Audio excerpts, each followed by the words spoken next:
Today I'm going to show people how to make a very simple assembly. I think there's a lot of complex assemblies out there online, but this one's going to be very simple. Hopefully it won't take too long.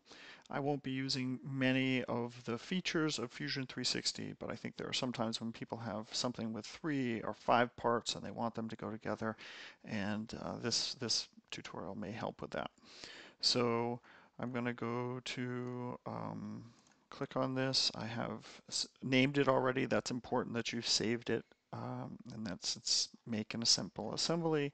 I'm going to go here. I'm pretty sure I need to do a new component. Just say OK. So I started that new component. Now I'm going to bring things in, and they'll be part of that component. The way to bring things in is to open up this. If you don't have that open, and go to the data panel. And then I will right click on that and say insert into current design. It's going to give me all this gobbledygook here, and I'm going to just get rid of it and say OK. And then here I'm going to also do that, and it's going to say that, hey, you know, these things, I think what this is saying is these things won't be linked, that they're simply going to get copied into that. And that's good. That's basically what I want. So I'm going to proceed. That's what I want for this simple assembly. Like, I think that that's probably problematic for complex ones, but again, we're keeping it really simple here. So now, obviously, this axle and this pulley are not what I want, are not oriented the way I want them. So if I want them to fit together, I need to go to joint.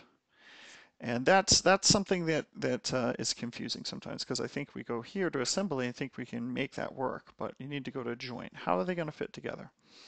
Well, these are going to fit together with a face between two faces, and you can see what that says.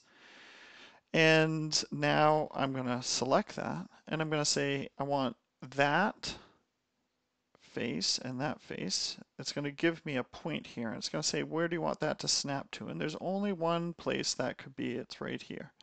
And that, so if I zoom in here, it's giving me that right there. That's important that I've clicked that.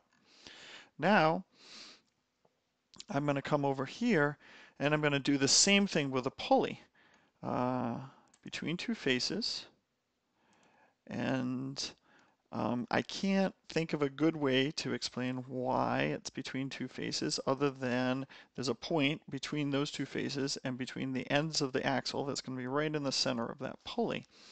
And now I'm going to snap to select that, and I'll pick that part right there. And bam, bam, bam, there it goes.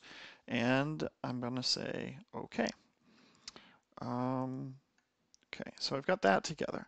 Now I'm going to bring in another side, another thing that I'm going to put this put this into.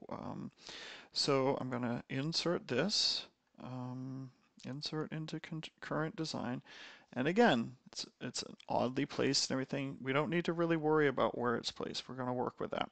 So, and we don't need to worry about all this stuff. Just say okay. All right, that's good. Where it is now.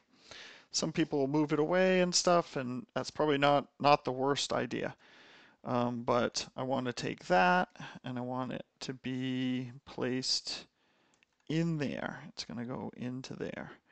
So, and again, sometimes it may behoove you to move it just slightly out of the way, but I'm not going to worry about that.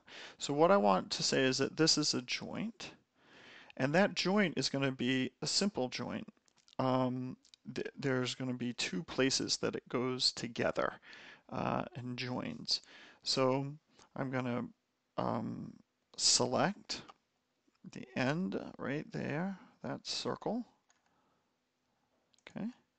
And here, I'm going to pick a simple joint as well. It's already selected for me. And then I'm going to select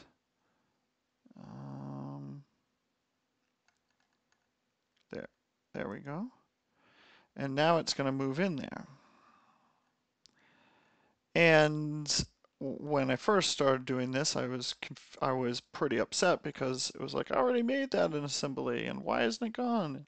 Well, finally I've figured out, well, or I just tried, I said okay, and then bam, there the pulley went with it. So it doesn't go with it and it seems like it's not working. But there it is. And my string can go in those two holes there, and I can bring in the other side, which has dowels that fit down in there, and do all sorts of other things. But a simple way to put together the assembly, and you can go on to make exploded isometrics and animations of this and all sorts of things. Again, this is bare bones, but for a lot of people, this is all they need to do. So hopefully that helps some of you out there who are struggling with this.